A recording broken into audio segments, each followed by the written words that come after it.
नमस्कार. मिरचीची लागवड करायची आहे, पण कुठून आणि कशी सुरुवात करावी हे कळत नाहीये. कोणतं बियाणं निवडावं, खत व्यवस्थापन कसं करावं आणि कमीत कमी खर्चात जास्तीत जास्त उत्पन्न कसं काढावं, असे प्रश्न पडले असतीलच. तर मग हा विशेष भाग नक्की बघा.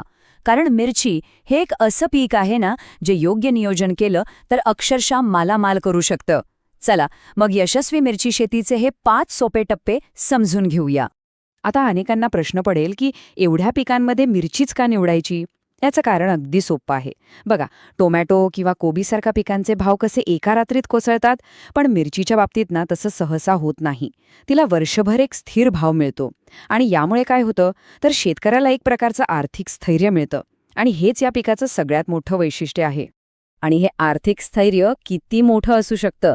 विचार करा, जर सगळं नियोजन अगदी व्यवस्थित केलं तर फक्त 10 गुंठे जमिनीतून सगळा खर्च वजा करून 1 लाखापेक्षा जास्त निव्वळ नफा कमवणं सहज शक्य आहे.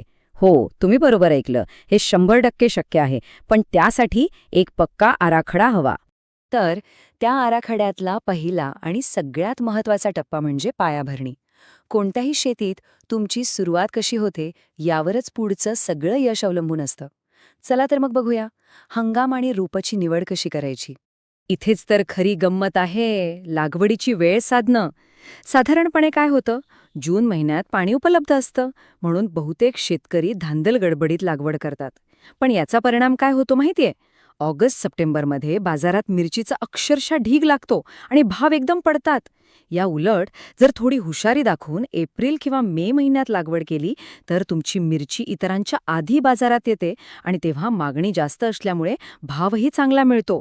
म्हणजे लागवडीची वेळ निवडणं ही एक मोठी स्ट्रॅटेजी आहे. वेळेचं नियोजन तर महत्त्वाचा आहेच, पण या सगळ्या प्रक्रियेत एक अशी गोष्ट आहे ज्यावर तुमचं जवळपास 75% यश अवलंबून आहे. कोणती असेल बरं ती गोष्ट? होय, हीच ती गुरुकिल्ली आहे, तुमचं रोप. अनेकदा आपण म्हणतो पिकावर कोकडा आला, व्हायरस आला, पण त्याचं खरं मूळ कारण हे चुकीच्या रोपांची निवड असू शकतं. म्हणूनच एक चांगलं, निरोगी रोप निवडणं हा मिरचीच्या शेतीतला सगळ्यात मोठा आणि महत्त्वाचा निर्णय आहे. मग उत्तम रोप ओळखायचं कसं? ही एक सोपी 4 सूत्री चेकलिस्टच आहे समजा. पहिलं, रोप नेहमी चौकोनी ट्रेमधलंच घ्या, कारण गोल ट्रेमध्ये मुळं गोल गोल गुंडाळी जातात आणि ती जमिनीत नीट पसरत नाहीत. परिणाम, झाडाची वाढ खुंटते. दुसरं, रोपाचं वय कमीत कमी 35 दिवस पाहिजेच. त्यापेक्षा कमी वयाचं रोप शेतातला ताण सहन करू शकत नाही. तिसरं, ट्रेमधून एक रोप काढून त्याची मुळं तपासा. मुळांनी कप साधारण 60% भरलेला असावा, पूर्ण पांढरा झालेला नसावा. जर कप पूर्ण भरला असेल तर समजा रोप खूप जुनं झालंय. आणि चौथं, सगळ्यात महत्त्वाचं, रोप हार्डनिंग केलेलं आहे का ते विचारा. म्हणजे रोप नर्सरीतून थेट शेतात न आणता कमीत कमी 7 दिवस बाहेरच्या खुल्या वातावरणात ठेवलेला असावा. यामुळे रोपाला वातावरणाचा शॉक बसत नाही आणि ते लगेच वाढायला लागतं. चला, एकदा का उत्तम रोप हातात आलं की पुढचा टप्पा सुरू होतो, तो म्हणजे लागवड आणि व्यवस्थापनाचा. इथे खरी मेहनत आणि नियोजन लागतं. सुरुवात करूया बेड तयार करण्यापासून. बेड शक्यतो उंच आणि रुंद, म्हणजे साधारण 5 फुटांचा असावा. का? कारण यामुळे पावसाळ्यात पाण्याचा निचरा चांगला होतो. खोल नांगरणी करून रोटर फिरवून घ्या आणि त्यात DAP सारखा बेसल डोस टाका. हा सुरुवातीचा खुराक रोपांच्या वाढीसाठी खूप गरजेचा असतो. बेड तयार झाला की त्यावर मल्चिंग पेपर टाकायचा. कमीत कमी 30 मायक्रॉन जाडीचा पेपर वापरा, कारण तो पूर्ण हंगामभर टिकतो. आता मल्चिंगचा फायदा काय? एकतर तण वाढत नाही, आणि दुसरा मोठा फायदा म्हणजे पेपरच्या चकाकीमुळे थ्रिप्ससारखे किडे मिरचीपासून दूर राहतात. म्हणजे किडींपासून नैसर्गिक संरक्षण मिळतं.